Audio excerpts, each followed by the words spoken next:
worship for today. Right, good afternoon, everyone, and welcome to this is actually going to be our final remote learning collective worship. And tomorrow, obviously, we would normally have a celebration and praise assembly, but due to the fact, obviously, that there is no remote learning tomorrow, there won't be an assembly tomorrow afternoon. We will do our celebration and praise assembly on Monday morning when you're all back in school, and I can actually come around and see you in person, which would be great. So that's what we'll be doing. So there'll be no celebration and praise tomorrow, although the winners will be announced in the signpost. But yes, on top of all of that, we will have that assembly on Monday on our first day back, which will be exciting. Right, so on to our collective worship for today. So as you know, it's Happy World Book Day to you. And I know normally, obviously, we would all be in school, and probably anything like my old school, we would all be dressing up in book characters and all sorts of things like that, and doing some amazing work. I know your teachers have set you some remote learning based on World Book Day, which is great. And you've been doing some lovely activities here in school relating to that as well.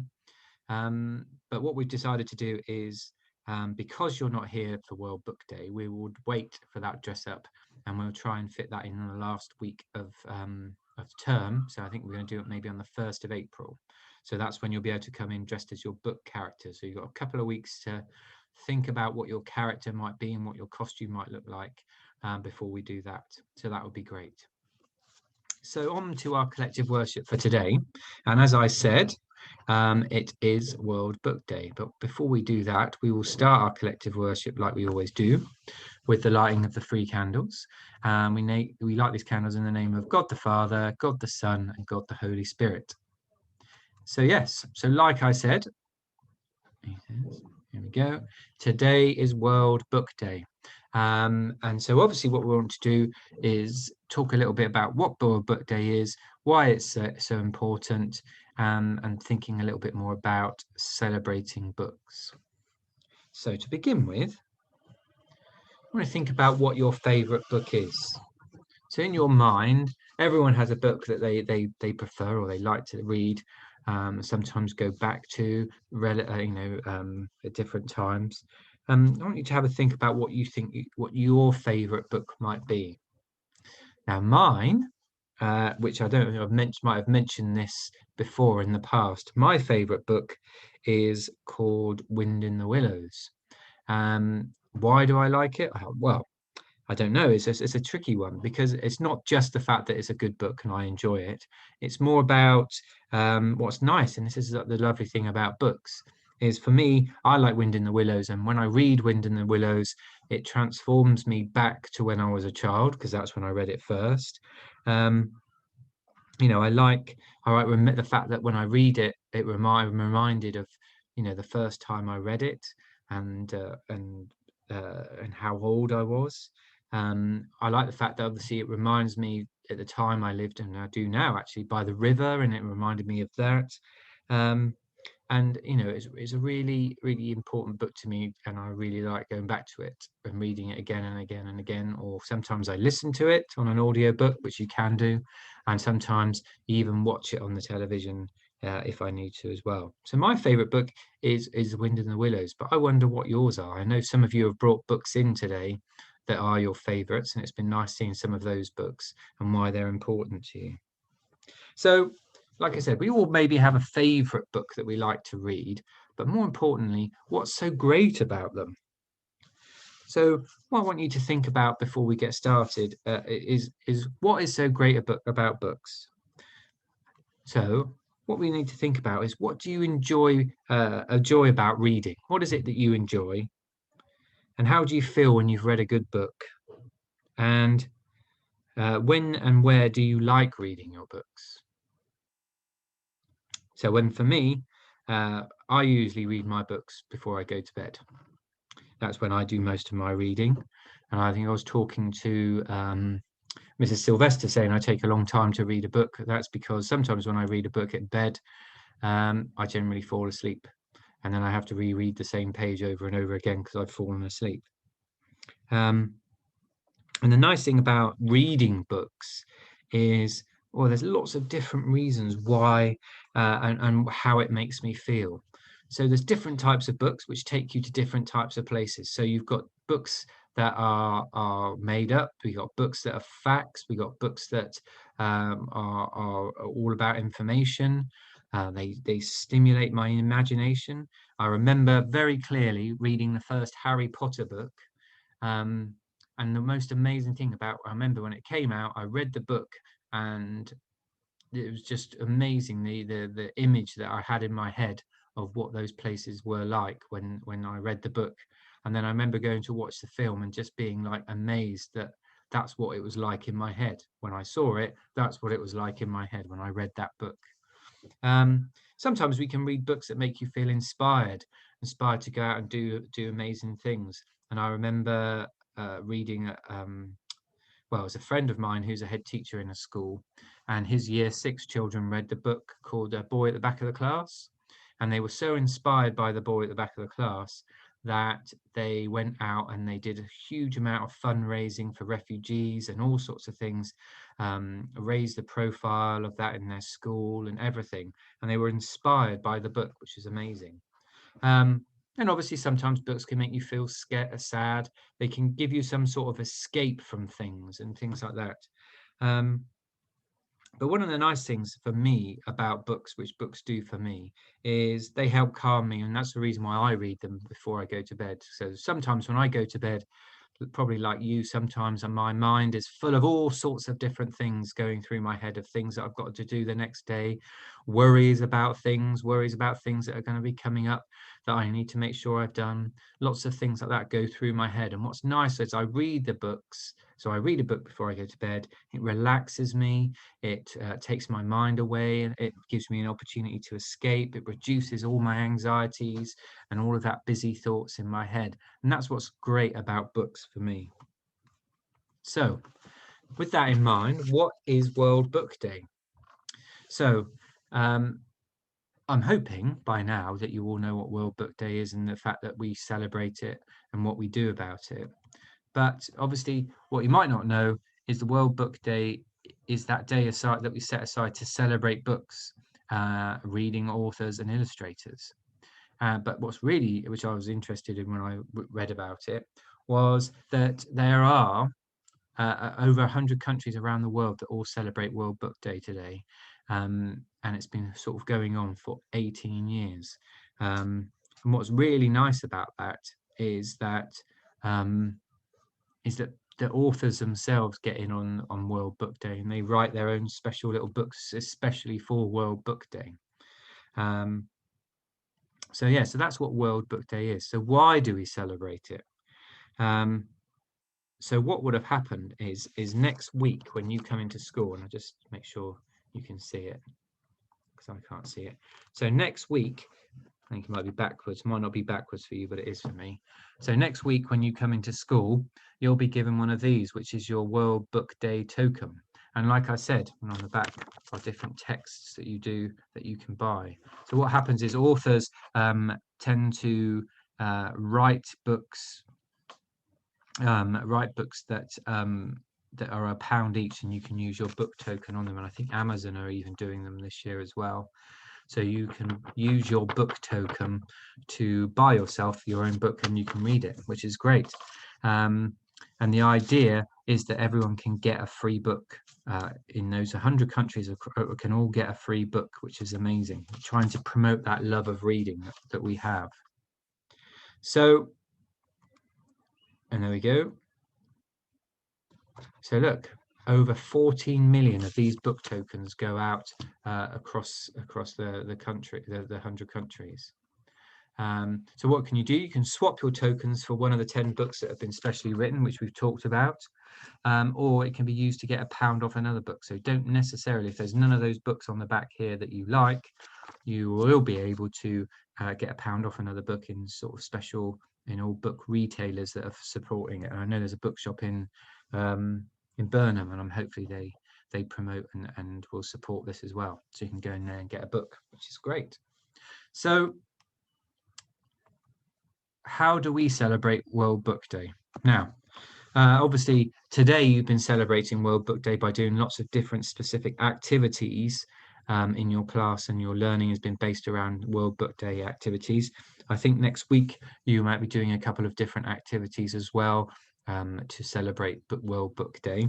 And like we talked about, we can dress up as our book characters, giving some thought to it when we do our dress up day on the 1st of April.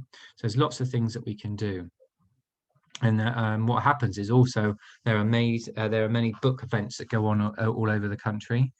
So just go through. I'm hoping that you've already done it in the past. In the past I've always done World Book Days, and sometimes we've dressed up fully in costume, and sometimes we've worn clues or had to bring a clue of what your book is. And I know we can do things like you can do a book in a jar, so you can put lots of things that are in a jar that are to do with a book that you might like, and then people have to try and guess what the book is that that's in the jar. So there's lots of different ways that we can celebrate it, and obviously we'll be doing something similar when it comes to the 1st of April. So dressing up or doing some clues or books in a jar. So all of that will be coming up when we do our dress up on the 1st of April.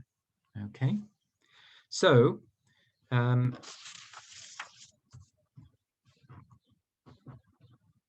me go through. So you make sure that when we get that back, so when you come back to school next week, you will get your token. You can go out and buy your book. But if you don't want to do that, and you haven't got a book and you don't want to buy a book, you can also do a join the library. So hopefully when the lockdown restrictions start to ease, you'll start to be able to go back to things like libraries, so you can join your local library, which will be good. One of the nice things, spreading the word. And one of the things which is nice, as I talked about the fact that I was talking about reading with Mrs. Sylvester, is because she gave me a book. She gave me a book. She said, I know you saw this the other day and you said you'd like to read it. I finished it now, you can have it. It's a really, really good book. She said, oh, it was so sad, and there's bits that were sad and things like that. And I said, well, I'm just about to finish the other book that this author wrote. When I finish that, you can have that. And we swapped our books. And it's nice because you can spread that word, or spread the word of reading and that love of reading by sharing books that you really enjoyed. And so that was really nice that we were able to do that. Now, just before we finish, I thought it might be quite nice if we were to do a character quiz. So I'm going to give you some clues, and you're going to try and guess who you think the character that I'm talking about is. So, for example, this is what you're going to do. You have to think carefully about the characters, think carefully about the words describing them, and see if you can name the book the character was from. And then for a bonus point, come up with your exciting words to describe the character's personality. So here we go. So the first one, the character, something to do with red and something to do with white. Bespectacled, which means he wears glasses. Hidden and surrounded. So those are the clues. Some nice clues. Who do you think this person, this character could be? Giving you a minute to think. It's Where's Wally was the character. The next one. Okay, so a bit of a clue. Purple, introvert, which means kind of quiet. Flamboyant, in the way, in the clothes, very bright colored clothes. Secretive, chocolate obsessed, is a factory owner, and is imaginative. So who do you think this character could be? And it is Willy Wonka from Charlie and the Chocolate Factory. I'm sure you all got that one. The next one is red, brave, brothers, gold, keeper, flame-haired, magical. This is a really difficult one. So when I put this one down, I put it in because my stepdaughter loves this character. And this character was Ron Weasley from the Harry Potter series. So you may have got that one or you may not. I'm not sure if I did one more. Did I do one more? Yes. So actually you might know this one. So it's American. They like writing diaries. They're troubled, schoolboy, creative, and is a bit tricky. I wonder if you think you know who that might be. Greg Heffley from Diary of a Wimpy Kid. If you've ever read those series of books, my children used to love those, so we've got loads of those at home. So that's Diary of a Wimpy Kid, Greg Heffley. Okay. Oh yes, this one. It's maybe a bit more further up the school, maybe. Adventurous, mythical, aquatic, means linked to the water, loyal, ancient Greek, so linked to the ancient Greeks, and is dyslexic. So if you've read those books, you might know it's Percy Jackson from the Percy Jackson series. Okay, I think this is the last one. So red, white, entertaining, rhyming, messy, feline, meaning being a cat. And that's Cat in the Hat. And obviously Cat in the Hat from the Dr. Seuss books. And again, one of the favorite ones that I used to read to my children. So, time for one more. So this one is independent, inventive, naughty, wild-haired, energetic, lonely, and neglected. And that would be Tracy Beaker from the Tracy Beaker series, Jacqueline Wilson book. Okay, so no more? That's right. So we're going to finish with our prayer. So that's our collective worship and our final one for the remote learning. So well done, everybody, for all keeping up that effort at home. Keeping going the whole way through that has been brilliant. So well done. And we're super proud. Your teachers are so proud at what you've achieved with that remote learning. So well done. And then we're going to finish our collective worship with a prayer. So if you'd like to place your hands together and close your eyes, that would be great. Dear God, thank you for the power of good books to transport us to new places and give us new experiences. We thank you for the creativity of authors and illustrators in creating books for us to enjoy. We are thankful for our own ability to read and imagine, and we thank you for the people who have helped us to enjoy reading and for our education. Amen. So I'll just stop sharing for a moment. So that's our final collective worship. And like I said, once again, I want to say well done to all of you at home for all of that remote learning, staying at it. There's been some lovely certificates and some lovely work submitted by you. Your teachers and I are looking forward to getting you, seeing you back in school on Monday. Like I said, it is World Book Day. You will get your book token next week when you come back into school. And hopefully you can then go off and find yourself a nice book. I think the end of the month they run out, so you have to be quite quick to get your books in. Yeah, so the 28th of March you've got to get your book. So make sure you can get that. And like I said, on the 1st of March, we'll be doing our World Book Day celebration as well. Not 1st of March, 1st of April. Okay, well, thank you very much, everyone. Thanks for listening and taking part and being part of our collective worship over these last few weeks. So take care, and I shall see you all on Monday. Bye.